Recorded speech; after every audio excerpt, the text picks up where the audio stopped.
back to the Miss St. Hills Read Aloud.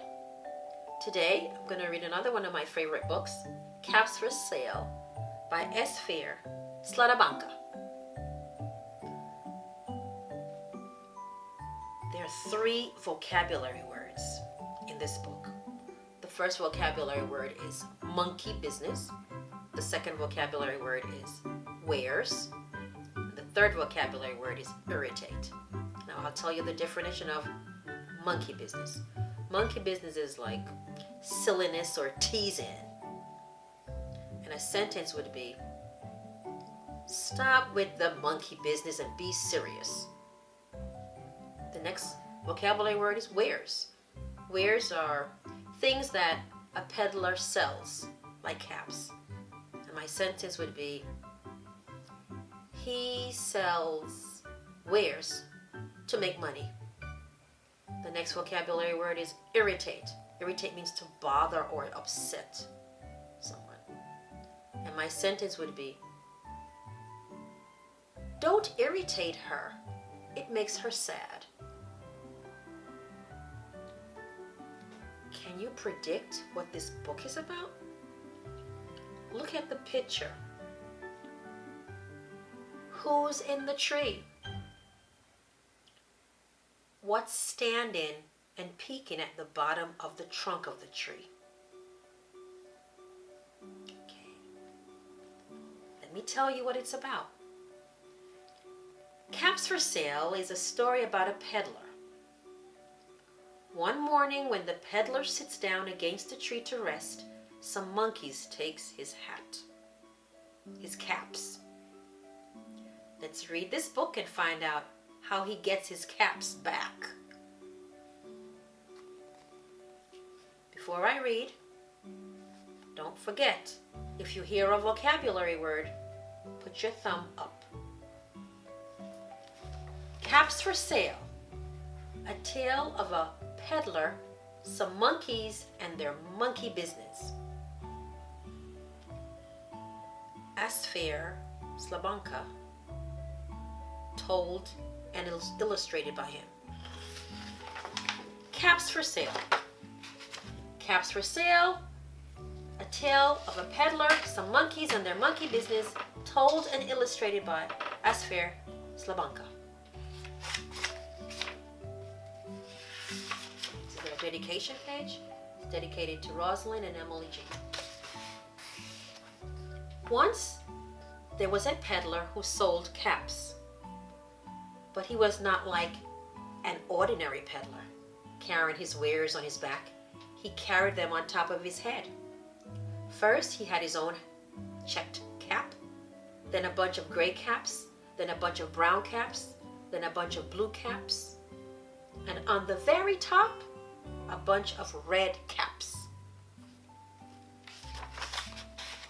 He walked up and down the street, holding himself very straight, so as not to upset his caps. As he went along, he called, "Caps! Caps for sale! 50 cents a cap!" I wonder what's gonna happen next.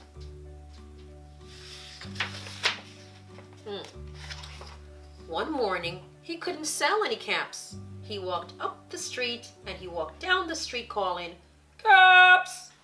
Caps for sale! 50 cents a cap!" But nobody wanted any caps that morning. Nobody wanted even a red cap. He began to feel very hungry. But he had no money for lunch. "I think I'll go for a walk in the country," he said.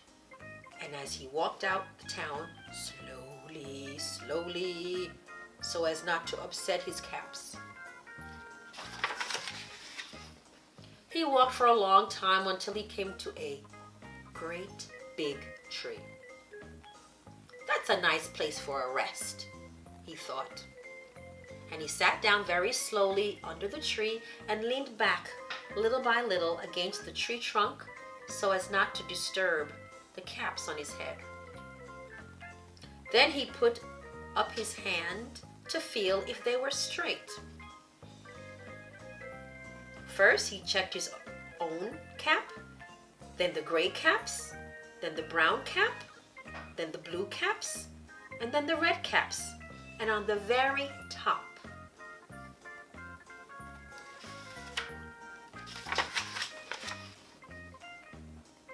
they were all there. So he went to sleep. He slept for a long time. Let's make another prediction.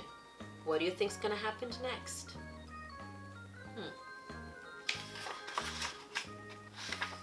When he woke up, he was so refreshed and rested.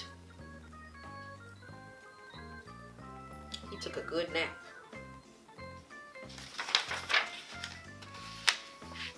But before standing up, he felt with his hand to make sure his caps were in the right place. All he felt was his own checked cap. Wonder what happened. Wow. Wonder what you think is going to happen next. He looked to the right of him. No caps. He looked to the left. No caps. He looked on back of him. No caps. He looked behind the tree. No caps. Then he looked up into the tree. And what do you think he saw? Let's see. On every branch sat a monkey. On every monkey was a gray or a brown or a blue or a red cap. I wonder how it got there. The peddler looked at the monkeys. The monkeys looked at the peddler. He didn't know what to do. Finally, he spoke to them. I wonder what he said to them. What do you think he said?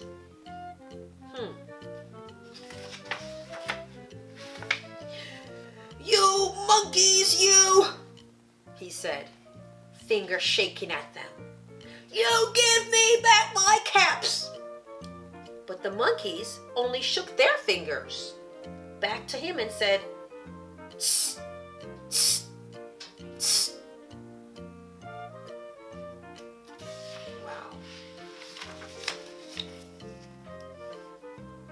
This made the peddler angry, so he shook both hands at them and said, You monkey, you! You give me back my caps! But the monkeys only shook both their hands back at him and said, Sss, sss, sss. Wonder why they took his caps. Now he felt quite angry. He stomped his foot and said, You monkeys, you better give me back my caps. But the monkeys only stomped their feet and back at him and said, Sss, sss, sss. Wow. Do you think he looks angry or happy?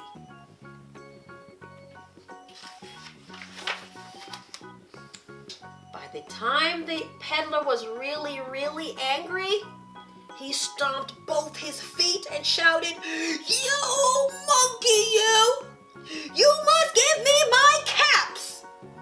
But the monkeys only stomped both their feet back to him and said, Sss, sss, sss. At last, he became so angry that he pulled off his cap, threw it on the ground, and began to walk away. Wonder why he's angry. But then each monkey pulled off his cap.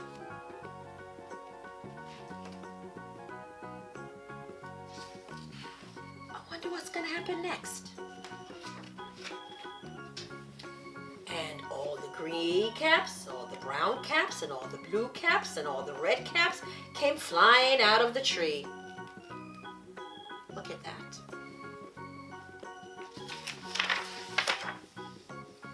So the peddler picked up his caps and put them back on his head.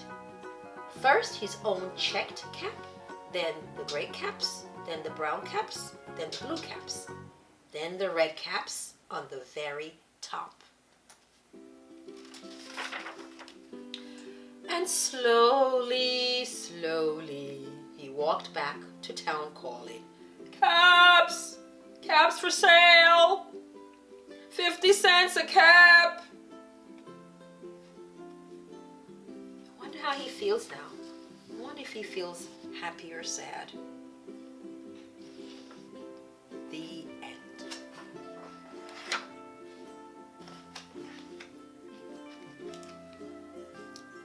Hello, parents. This is our first read aloud. I have a number of questions that I would like you to ask the children after watching. They are: who were the characters in the story? Where did the story take place? Draw your favorite part. You can label it for them. Why is it their favorite? What happened first, next, last? What was the problem in the story? And how was it solved? Good luck and have fun.